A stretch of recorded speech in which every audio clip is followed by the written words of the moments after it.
आणि साहजिकच आहे की त्याचंही कर्तृत्व आपण सर्वांनी पाहिलेलं आहे.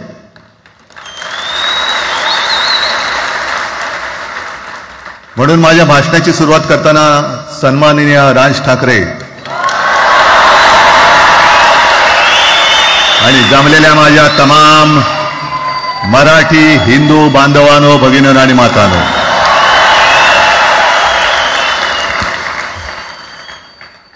अप्रतिम मांडणी राजनी केलेली आहे. माझ्या भाषणाची काय आवश्यकता आहे असं मला वाटत नाही, कारण आजच्या कार्यक्रमाची घोषणा झाल्यानंतर साहजिकच आहे सगळ्यांचं लक्ष हे आज भाषणाकडे आहे. पण वैयक्तिक मला असं वाटतं की आज आमच्या भाषणांपेक्षा आमचं एकत्र दिसणं हे महत्वाचं आहे. सर्वप्रथम इकडे समोर सगळेजण बसलेत, ज्यांनी ज्यांनी मराठी भाषेसाठी पक्षभेद विसरून एक मराठी माणसाची वज्रमूठ दाखवली, त्या सगळ्यांना धन्यवाद देतोय. दीपक पवार पण त्याच्यात आहेत, सगळेच आहेत, मुणगेकर साहेब आहेत, सुप्रियाताई आहेत, सगळेच आहेत. कोणाकोणीची नाही. महादेवराव बसले.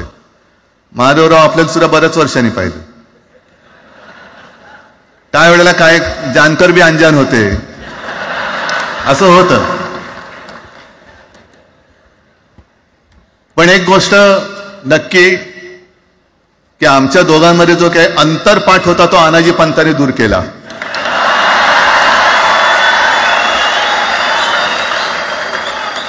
आता अक्षता टाकण्याची काय तुमच्याकडनं अपेक्षा नाहीये. एकत्र आलोय एकत्र राहण्यासाठी.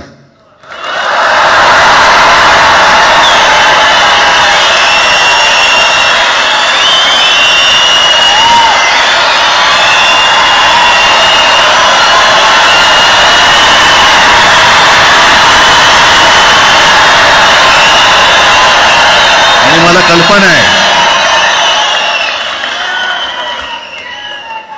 आज मला कल्पना आहे की अनेक बुवा महाराज हे बिझी आहेत. कोण लिंब कापतंय, कोण टाचण्या मारतंय, कोण गावी जाऊन अंगारे दुपारे करत असेल, रेडे कापत असतील. त्या सगळ्यांना सांगतो, या सगळ्या भोंदूपणा विरुद्ध माझ्या आजोबांनी लढा दिला होता आणि त्यांचे आम्ही वारसदार म्हणून तुमच्या समोर उभे ठाकलेलो आहोत.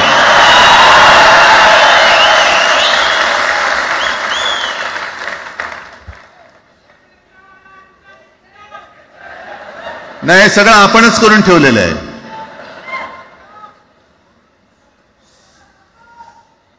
भाषेवरनं जेव्हा एखादा विषय निघतो तेव्हा तो केवळ वरवरचा धरून चालणार नाही. मधल्या काळामध्ये अगदी दोघांनी, म्हणजे मी काय राजने काय नाही, आपण सगळ्यांनी या नतद्रष्टांचा अनुभव घेतलेला आहे. वापरायचं आणि फेकून द्यायचं. आता आम्ही दोघं मिळून तुम्हाला फेकून देणार आहोत. आजपर्यंत वापर करून घेतलात. अरे डोक्यावरती जर का शिवसेना प्रमुख नसते तर तुम्हाला ओळखत कोण होतं या महाराष्ट्रामध्ये?